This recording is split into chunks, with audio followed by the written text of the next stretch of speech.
ঝালকাঠিতে আওয়ামী লীগ নিষিদ্ধের দাবিতে অবস্থান কর্মসূচি পালন করেছে বৈষম্য বিরোধী ছাত্র আন্দোলনের নেতৃবৃন্দ। ঝালকাঠি থেকে শফিকুল ইসলাম হিরুর প্রতিবেদনে বিস্তারিত। আপনি কি প্রবাসে গিয়ে স্বাবলম্বী হতে চান?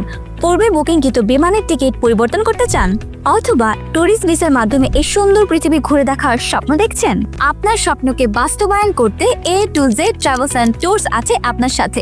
শুক্রবার ৯ মে দুপুর ২টায় ঝালকাঠি শহরের ফায়ার সার্ভিস মোড়ে অনুষ্ঠিত এ কর্মসূচিতে অংশ নেন বিপুল সংখ্যক শিক্ষার্থী ও ছাত্র জনতা। আন্দোলনকারীরা জানান, গত ৪ ও ৫ আগস্ট ছাত্র আন্দোলনের সময় ঝালকাঠিতে আওয়ামী লীগের অঙ্গ সংগঠনের নেতাকর্মীরা সংগঠিতভাবে হামলা চালায় ছাত্রদের উপর। হামলাকারীদের অনেকেই এখনও প্রকাশ্যে ঘোরাফেরা করলেও প্রশাসনের পক্ষ থেকে তাদের বিরুদ্ধে এখন পর্যন্ত দৃশ্যমান কোনো পদক্ষেপ নেওয়া হয়নি। এ প্রসঙ্গে একাধিক বক্তা ক্ষোভ প্রকাশ করে বলেন, যাদের নাম পরিচয় সবার জানা তাদের গ্রেপ্তার করা হচ্ছে না, এটা কোনোভাবেই গ্রহণযোগ্য নয়। পূর্ব ঘোষণার ভিত্তিতে আজকের এই অবস্থান কর্মসূচিতে অংশ নেয় জাতীয় গণতান্ত্রিক ফ্রন্ট সহ বিভিন্ন সংগঠনের নেতাকর্মীরাও। তারা আওয়ামী লীগ নিষিদ্ধের দাবি জানিয়ে স্লোগান দিতে থাকেন এবং হামলাকারীদের দ্রুত গ্রেপ্তারের জন্য ২৪ ঘন্টার আলটিমেটাম দেন।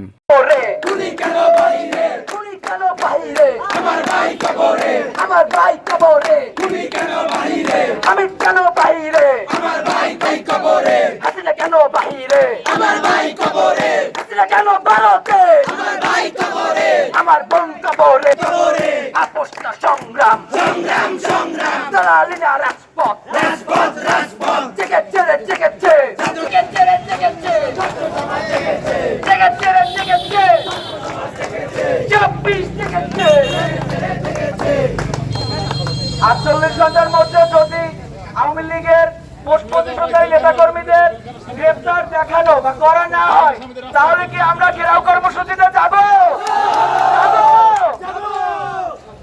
আন্দোলনকারীরা আরও বলেন, আমাদের দাবি স্পষ্ট, হামলাকারীদের গ্রেপ্তার করে দৃষ্টান্তমূলক শাস্তি দিতে হবে এবং ছাত্র আন্দোলনে অংশ নেওয়া শিক্ষার্থীদের নিরাপত্তা নিশ্চিত করতে হবে, অন্যথায় আমরা কঠোর কর্মসূচিতে যেতে বাধ্য হব। প্রতিবাদ কর্মসূচিতে উপস্থিত ছিলেন ঝালকাঠির সম্মুখ সারির ছাত্র নেতৃবৃন্দ এবং আন্দোলনে সক্রিয় বহু শিক্ষার্থী।